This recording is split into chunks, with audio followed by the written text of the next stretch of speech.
I did see what I consider joyful people living obviously difficult lives. Seeing these people that have almost nothing and how happy they are and how welcoming they are and how appreciative they are. Children are what I love.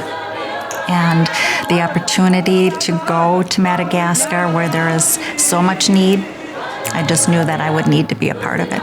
I had no idea what Madagascar was going to be like.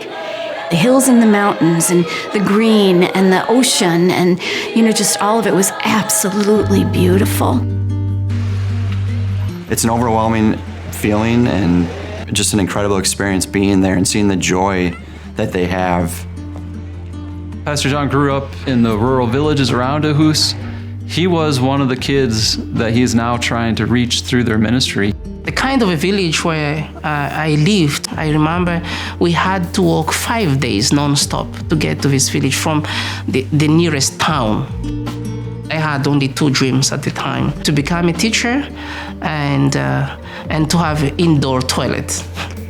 So what I mean here is life in the village lacks almost everything. The situation now in Madagascar for people living in the village is not really far from what I experienced during my childhood. He gets it, and now, along with his wife, Ina, they're dedicating their lives to this ministry to bring hope to underprivileged kids. You want to change their life, their whole being.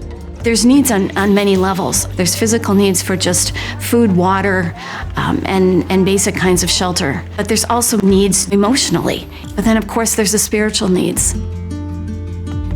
Only Christ can change somebody's life.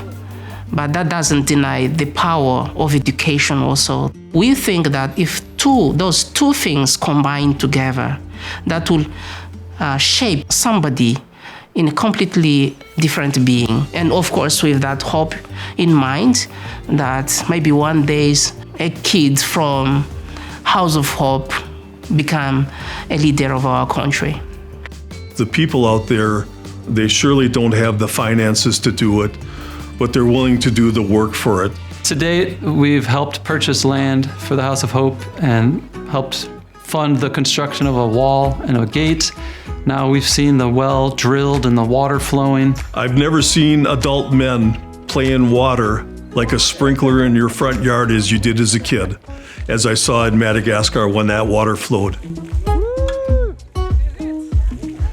Now that we have the well in, we're looking at completing phase 1. We need to raise money to get the sanitary block built, which will house the showers and segregated bathrooms for the boys and the girls. And then along with that would be construction of the actual orphanage. Just speaking in round numbers, it's about $200,000 just to do those 2 buildings. God willing, we'd be able to continue the project to build out the campus in the future, in the coming years, which would include a school, 6 classrooms. It would include also a cafeteria with a meeting room. Part of that building also is the upper room is a library for them. It would also include the construction of a residence for the director and his family. House of Hope is our identity. House of Hope, who we are. They're simply living out what they believe is their God-given calling in life, to bring hope to underprivileged children. And through Pastor John and Ina's ministry, they're letting kids know that they are seen, that they are heard. If you feel being loved by somebody you think it's special for you, that changes your whole life. We want them to feel that they are part of us, a family.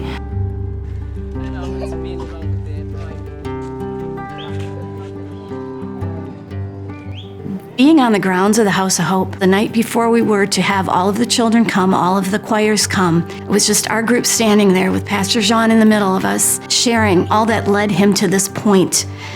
And you could just feel the Holy Spirit. When we walked through the gate, thinking about what the House of Hope was going to do for some of these kids, and just thinking how kids that don't have anything are actually going to have a home to go to, and and then get an education, and then learn to develop a relationship with Jesus. They're going to have a family that's going to provide for them. They have so little. How can we not see the needs and not respond to them? They're not lacking a vision. They're not lacking passion. They're not lacking a knowledge of how to get things done. They're lacking the funds. They're lacking exactly what I believe we can provide. So now here's an opportunity to give towards giving some children a life that they would never have if we didn't help them.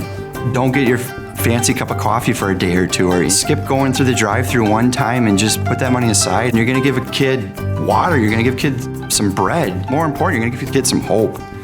It'll just bring hope. Just bring hope. You gave us hope, now we have hope.